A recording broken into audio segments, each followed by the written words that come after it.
जमाना कदीम में किसी रियासत पर एक बादशाह हुकूमत करता था।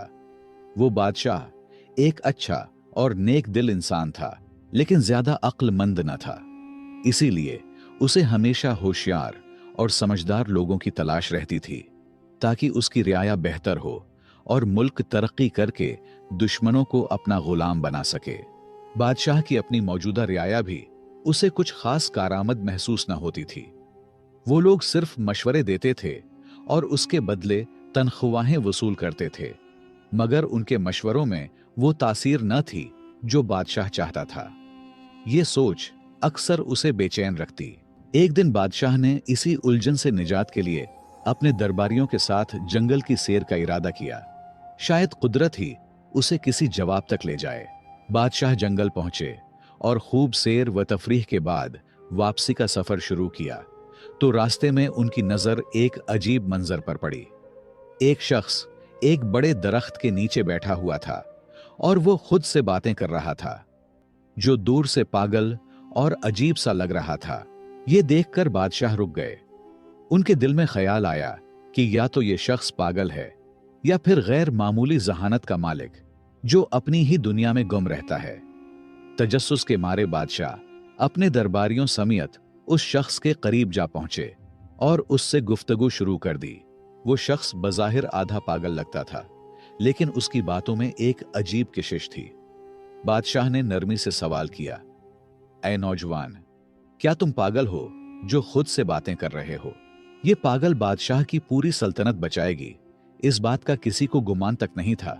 लिहाजा पागल शख्स ने मुस्कुराकर जवाब दिया, पागल तुम हो और तुम्हारा सारा रियाया। मैं तो बिल्कुल ठीक हूं। मैं तो सिर्फ ये चाहता हूं कि इस जंगल को काटकर यहां शानदार महल्लात तामीर किए जाएं और उन महल्लात का बादशाह मैं खुद बनूं। उसकी बात में अजीब एतमाद और बेबाकी थी, जो किसी आम पागल के बस की बात न लगती थी। बादशाह और दरबारी उसके जवाब पर हैरान रह गए, क्योंकि ऐसे जुमले या तो किसी दीवाने के होते हैं या फिर किसी ऐसे शख्स के जो दलेर और गैर मामूली जहानत का मालिक हो। बादशाह कुछ देर तक खामोशी से उसे देखता रहा, फिर दरबारियों से उस शख्स के बारे में मशवरा किया, तो उनके अंदर छिपे लालच ने फौरन सर उठा लिया। वो आपस में चुपके चुपके बातें करने लगे। किसी के दिल में यह खदशा था कि अगर यह शख्स बादशाह का मुशीर खास बन गया तो हम उसके ताबे बन जाएंगे और हमारी अहमियत भी कम हो जाएगी। धीमे से एक दरबारी ने कहा, यह खतरा है, कहीं ऐसा ना हो कि यह हम सब पर हावी हो जाए। दूसरे ने जल्दी से बोला, नहीं, यह तो आधे से ज्यादा पागल है। होशियारी की तो इससे बिल्कुल उम्मीद न रखनी चाहिए। लिहाजा बादशाह को कहे कि उसे अपने साथ ले जाए। दरबारियों का मानना था कि यह शख्स हमारा क्या बिगाड़ लेगा, लेकिन खुदा को कुछ और ही मंजूर था। बिलाखिर दरबारियों ने बादशाह को यह मशवरा दिया कि उसे महल ले जाया जाए। अगर बहादुर निकला तो काम आएगा, और अगर वाकई पागल हुआ तो उसे बाद में छोड़ देंगे।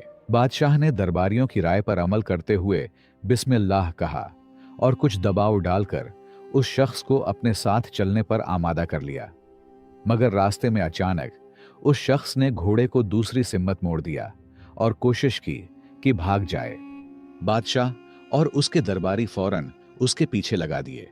ताक़ब करते हुए वो उसे दोबारा काबू में ले आए और उसी रास्ते से महल की जानिब रवाना हो गए। जैसे ही वो महल पहुंचे तो हैरत अंगेज तौर पर वहां लोगों की भीड़ जमा थी। सब खुशी से नारे लगा रहे थे और बादशाह को मुबारकबाद दे रहे थे। बादशाह और उसके दरबारी ये देखकर हैरान रह गए और पूछा, ये किस बात की मुबारकबाद है?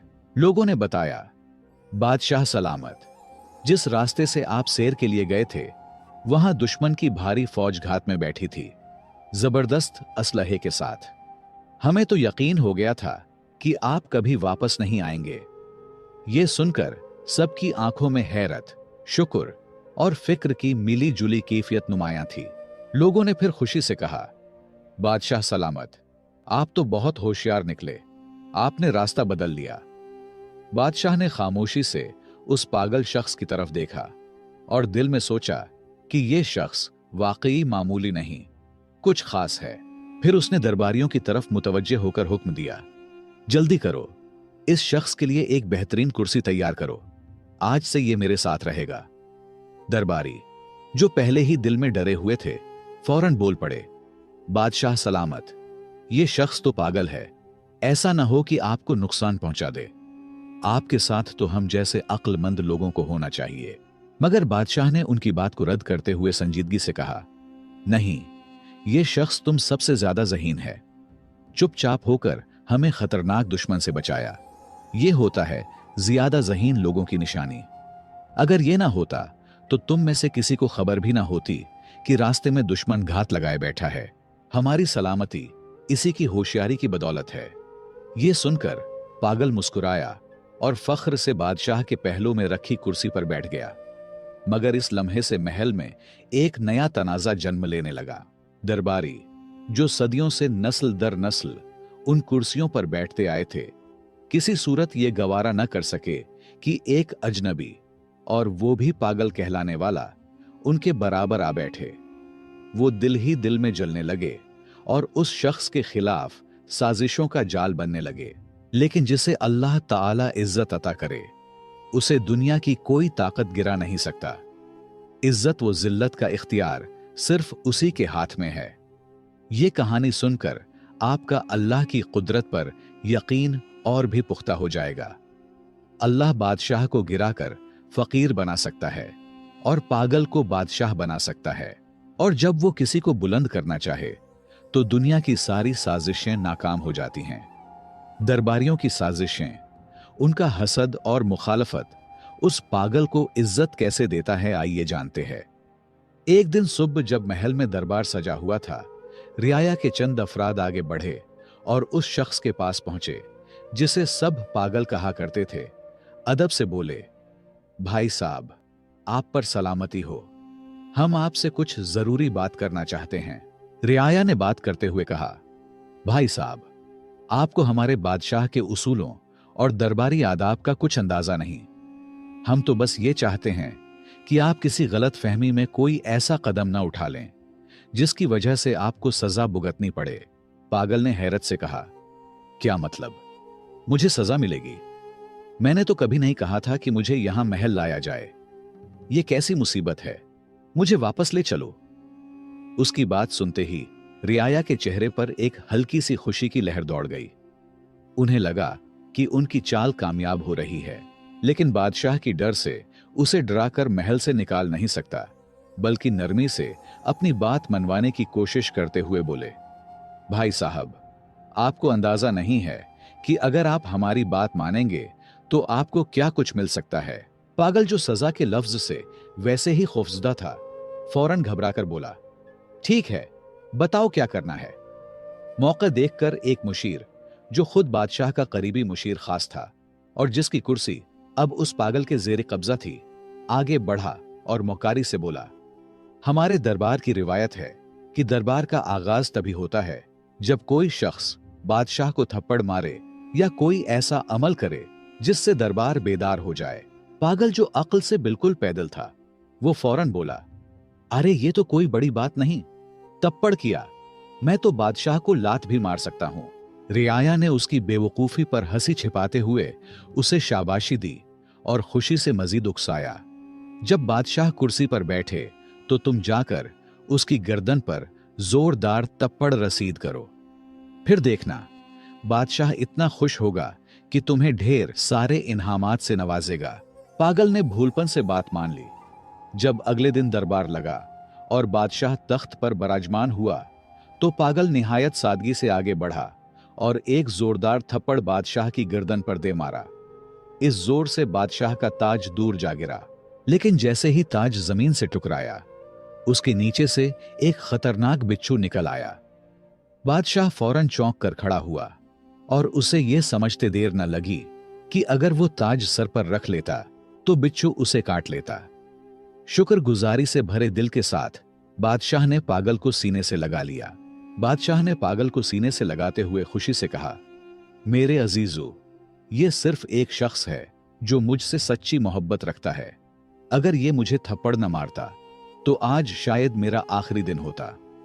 बादशाह के हुक्म पर पागल के लिए एक शानदार दावत का एहतिमाम किया गया और साथ ही उसे एक खूबसूरत महल भी इनाम में दे दिया गया।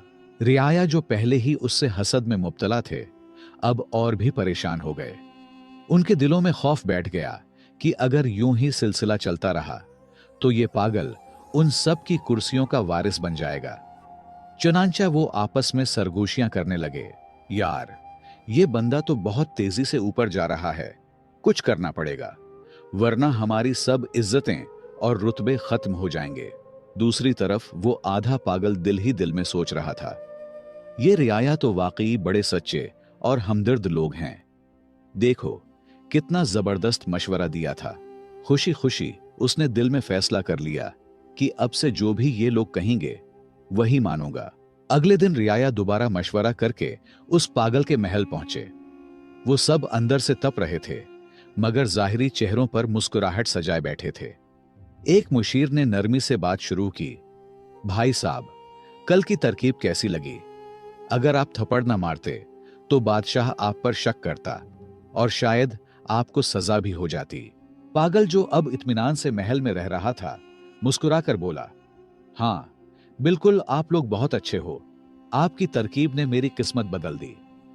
रियाया ने मौका गनीमत जाना और अगला जाल बिछाया। लेकिन यह तो सच है कि जिसे अल्लाह रखे उसे कौन चखे। जितना मर्जी आपके खिलाफ कोई साजिश करे, लेकिन अगर तुम सच्चे हो और अल्लाह तुम्हारे साथ है तो कोई कुछ नहीं बिगाड़ सकता। रियाया ने पागल को मुखातब करते हुए कहा, अब एक और बात सुनो। सुबह जब दरबार लगे और बादशाह कुर्सी पर बैठने लगे तो तुम फौरन उसकी कुर्सी पीछे से खींच लेना। देखना, तुम्हें आधी बादशाहत मिलेगी। यह काम आसान नहीं, लेकिन तुम तो बहादुर हो, कर लोगे। पागल जल्दी से बोला, एक क्या, मैं तो 2 कुर्सियां भी खींच सकता हूं। रियाया हस्बे मामूल उसे शाबाशी देते हुए रुखसत हुए और सुबह दरबार में वही हुआ जिसकी उन्होंने पागल को करने को कहा था। जैसे ही बादशाह तख्त पर बैठने लगा, पागल ने मौका देखकर कुर्सी पीछे खींच ली, मगर बादशाह ने खुद पर काबू रखते हुए गिरने से पहले संभल कर खड़ा हो गया। जब उसने पीछे मुड़कर देखा तो हैरान रह गया कि कुर्सी का एक पांव अंदर से पहले ही टूट चुका था। बादशाह ने फौरन पागल की तरफ देखा, उसे गले लगाया और बुलंद आवाज में सबके सामने कहा, देखो, ये शख्स कितना होशियार और वफादार है। अगर ये ना होता तो मैं कुर्सी समेत जमीन पर गिरकर जख्मी हो जाता। फिर उसे तमगा इम्तियाज देकर अपने फौज का जर्नेल मुंतखब कर दिया और दरबार में एक बार फिर उसकी बहादुरी की दाद दी गई। ये देखकर रियाया सर पकड़कर रह गए। वो जो हर बार उसे गिराने आते, उसी की इज्जत में इजाफा होता रहा। अब वो तंग आकर एक दूसरे से कहने लगे, यार, ये कैसी मुसीबत है। हम तो चाहते हैं कि उसे सजा हो, बादशाह नाराज हो और वो फांसी चढ़े, मगर ये हर बार बाजी मार जाता है। अब मामला हाथ से निकलता देखकर मुशीरों ने एक गहरा मंसूबा बनाया, ऐसा मंसूबा जो पूरी सल्तनत को हिलाकर रख सकता था। सबने मिलकर फैसला किया कि वो पड़ोसी बादशाह से खुफिया राब्ता करेंगे, उसे जंग पर उकसाएंगे और वादा करेंगे कि हम तुम पर हमला करेंगे। लेकिन बादशाह को इत्मीनान दिया गया कि रियाया सब आपके साथ है, सब हम संभालेंगे, बस तुमने सिर्फ हमारे जर्नील को मारना है, बाकी सब कुछ हम पे छोड़ दे। रियाया ने यह साजिशी खत भेजा और दूसरी बादशाहत की जांच पड़ताल के बाद वो राजी हो गया। अब रह गई सिर्फ एक बात, अपने बादशाह को जंग पर आमादा करना। चुनांचा रियाया ने अपने चंद आदमी जख्मी कर लिए और बादशाह के सामने आकर कहने लगे, बादशाह सलामत, हम कब तक सब्र करें? अगर कल आपको कुछ हो गया तो पूरी सल्तनत रोएगी। दुश्मन हमला आवर हो रहा है, हमें अभी फैसला करना होगा। मुख्तसर ये कि बादशाह ने जंग की ढूल बजा दी और अपने फौज को रियाया समेत जंग के लिए रवाना कर दिए। अब लश्कर का सिपा सालार पागल है, लेकिन सब मिलकर भी पागल का कुछ नहीं कर सकता, सिर्फ पुष्ट पीछे हंस रहे थे। जब वो दुश्मन मुल्क की सरहद पर पहुंचे तो वहां की फौज पूरी तैयारी के साथ मौजूद थी। दोनों जानिब की अफवाज जब जंगल में दाखिल हुए तो पागल ने हुक्म दिया, सब रुक जाओ, सबसे पहले मैं बादशाह से खुद लड़ूंगा। चूंकि वो कमांडर था, पूरी फौज रुक गई। पागल ने जोर से आवाज दी, ए बादशाह बाहर आ। दुश्मन बादशाह आया और दोनों जंगल के बीचों बीच आमने सामने खड़े हो गए।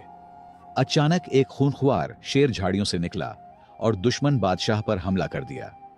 पागल, जो असल में सिर्फ तलवार चलाना चाहता था, दिल में कोई जाती दुश्मनी नहीं रखता था, फौरन आगे बढ़ा और शेर से लड़ने लगा। एक सख्त जंग के बाद उसने शेर को मार गिराया और बादशाह को जख्मी हालत में उठाकर लाया। दुश्मन बादशाह खून से लथपथ था, लेकिन जिंदा बच गया। अपनी फौज को देखकर इस बादशाह ने कहा, नहीं, लड़ाई नहीं होगी। मैं उस कमांडर को माफ करता हूं, उसने मेरी जान बचाई है। यह निहायत बहादुर और होशियार शख्स है। हम जंग नहीं चाहते। हां, जो रियाया उसके साथ आए थे उन्हें गिरफ्तार करके कैद में डाल दो। यह सुनकर पागल ने फौरन तलवार निकाली और गरज कर बोला, खबरदार, अगर किसी एक मुशीर को हाथ लगाया तो। बादशाह ने उसकी वफादारी देखकर दिल ही दिल में कहा, क्या कमाल का बंदा है, दुश्मनों को बचाता है और खुद को भूल जाता है। अब पागल का चर्चा पूरी रियासत में होने लगा। उसकी बहादुरी और सच्चाई ने सबके दिलों को जीत लिया। यहां तक कि बादशाह ने उसे अपनी बेटी के निकाह में दे दिया। रियाया, जो पहले ही अंदर से जले बैठे थे, ये मंजर देखकर चुप तो रहे, लेकिन हर कदम पर जिल्लत का बदला उनका मकसद बन गया। अब तो दोनों रियासतें एक बनने लगे। दोनों की दुश्मनी दोस्ती में बदल गई। लेकिन रियाया ने एक और नया जाल बनने का फैसला किया। एक दूसरे से कहने लगे, अगर इस पागल को हमने न रोका तो कल हम सब उसके गुलाम बन जाएंगे। उसे खत्म करना जरूरी है। सबने एक जबान होकर हां कर दी। लेकिन उनमें एक बूढ़ा मुशीर भी था, तजर्बाकार और दिल का नर्म। उसने बड़ी कमाल की बात कर दी। वो उठा और निहायत संजीदगी से बोला, दोस्तों, मेरी बात गौर से सुनो। दुनिया में हर शख्स को अल्लाह ने एक खास मकाम, हैसियत और सिफत अता की है। और याद रखो, जिसे अल्लाह इज्जत देता है, दुनिया की कोई ताकत वो इज्जत छीन नहीं सकती। अगर तुमने उसे मार भी दिया तो याद रखो, उसकी इज्जत और भी बढ़ जाएगी। और अगर तुम ये समझ रहे हो कि उसके मरने से तुम्हें तुम्हारी खोई हुई कुर्सी वापस मिल जाएगी, तो तुम धोखे में हो। एक दिन सच सामने आ जाएगा और तुम सब अपने अंजाम को पहुंचोगे। लिहाजा अल्लाह की रजा पर रजा हो जाओ, इसी में हमारे लिए बेहतरी है। उसने सांस लिया और फिर नरमी से कहा, तुम सब सिर्फ एक बात समझ लो, वो बज़ाहिर पागल है, लेकिन अल्लाह ने उसे एक नायाब सिफत अता की है, किस्मत। अगर पूरी रियासत भी उसके खिलाफ हो जाए तो वो अकेला ही जीत जाएगा। लिहाजा उससे उलझने के बजाय खुद सच्चाई इख्तियार करो। सारे रियाया ने अपने हसद पर तौबा किया और कुछ वक्त बाद पागल वफात हुआ और रियाया फिर से अपने रुतबों पर फायज हुए। तो दोस्तों, ये कहानी बज़ाहिर एक फनी कहानी लगती है, लेकिन इसमें एक हकीकी सच छुपा है जैसे हमें तस्लीम करना होगा, और वो है सच्चाई, किस्मत और अल्लाह का करम। हमें भी कभी किसी से हसद नहीं करना चाहिए, क्योंकि अगर कोई किसी ओहदे या रुतबे पर फायज है और कामयाब हुआ है तो वो उनकी मेहनत का सिला हो सकता है, उसकी अच्छी किस्मत हो सकती है, या उसमें ऐसे सिफात हो सकते हैं जिसकी वजह से अल्लाह ने उसे वो इज्जत दी है। कोशिश करे वो सिफात अपनाए, मेहनत करे, सच्चाई इख्तियार करे, शायद वही इज्जत तुम्हें भी मिले। लेकिन हसद न करे। तारीख इस बात का गवाह है, मुनाफिक लोग और हसद करने वाले कभी कामयाब नहीं होते। हमेशा मैदान सच्चे लोगों का ही होता है। मुझे उम्मीद है आपने इस कहानी से बहुत कुछ सीखा होगा। हमारे चैनल पर बेहतरीन और सबक आमूज कहानियां मौजूद है।